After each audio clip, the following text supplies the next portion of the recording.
आता पेट्रोलचा खर्च विसरा, घरी आणा इलेक्ट्रिक स्टायलिस्ट इलेक्ट्रिक गाडी।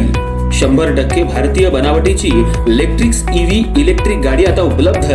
5 वर्षांची वॉरंटी, आकर्षक कलर्स आणि स्पोर्ट्स डिझाइन। एकदा चार्ज करा आणि 100 ते 140 किलोमीटर पर्यंत रेंज।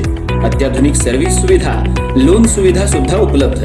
आजच भेट द्या साई मोटर्स, किसान चौक, इचलकरंजी। संपर्क 93 73 27 57 52 किंवा 0230 299 77 66। नो पेट्रोल नो टेन्शन, इलेक्ट्रिकचा स्मार्ट पर्याय।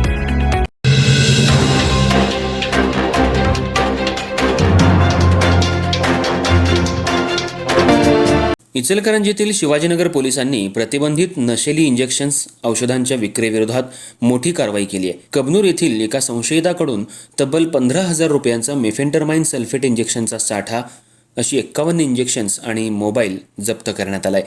या प्रकरणी निखिल शंकर पाटील राहणार पाटीलमळा या संशयिताविरुद्ध गुन्हा दाखल करण्यात आला असून पोलिसांकडून पुढील तपास सुरू आहे। इचलकरंजीतल्या शिवाजीनगर पोलिसांनी अंमली आणि प्रतिबंधित औषधांच्या अवैध साठ्यावर मोठी कारवाई करत तब्बल 15,000 रुपयांहून अधिक किमतीचा मुद्देमाल जप्त केलाय। या कारवाईमुळे औषधांच्या काळ्या बाजाराविरोधातील पोलिसांच्या मोहिमेला आणखी बळ मिळालंय। या प्रकरणी शिवाजीनगर पोलीस ठाण्यात गुन्हा दाखल करण्यात आला असून भारतीय न्याय संहितेच्या कलम 123, 125 आणि 278 अंतर्गत गुन्हा नोंदवण्यात आलाय।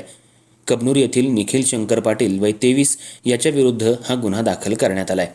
13 जुलै रोजी रात्री यशवंत कॉलनी ते पाटीलमळा रोड परिसरात ही कारवाई करण्यात आली। कारवाई दरम्यान पोलिसांनी मेफेंटरमाइन सल्फेट इंजेक्शनच्या 10 मिलीच्या 51 बाटल्या जप्त केल्या। या इंजेक्शनची बाजारातली किंमत सुमारे 15,000 रुपये असल्याचं पोलिसांनी सांगितलं। याशिवाय आरोपीकडील एक मोबाईल फोन सुद्धा जप्त करण्यात आला असून जप्त मुद्देमालाची एकूण किंमत 51 इंजेक्शनसह सुमारे 30,000 रुपये आहे। मेफेंटरमाइन सल्फेट हे औषध वैद्यकीय वापरासाठी वापरलं जात असलं तरी त्याची बेकायदेशीर विक्री आणि गैरवापर होण्याची शक्यता लक्षात घेऊन पोलिसांनी ही कारवाई केली आहे।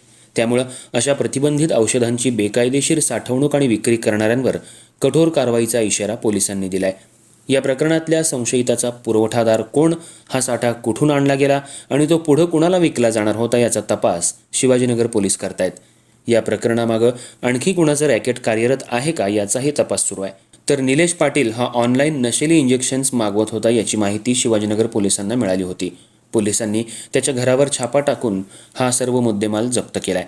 हे इंजेक्शन्स ऑनलाईन 100 रुपयाला मिळत होतं, तर पुढे जादा दरानं तो हा इंजेक्शन विकत होता। हे इंजेक्शन तो कुणाला देत होता याचा तपास पोलीस करतायत। इचलकरंजी आणि परिसरात प्रतिबंधित औषधांची बेकायदेशीर विक्री रोखण्यासाठी पोलिसांनी तपासाची व्याप्ती वाढवली असून अशा कारवाया पुढेही सुरू राहणार असल्याचं पोलिसांकडून सांगण्यात आलंय। या कारवाईमुळे अवैध औषधांच्या व्यापारात गुंतलेल्या व्यक्तींमध्ये खळबळ उडाली आहे।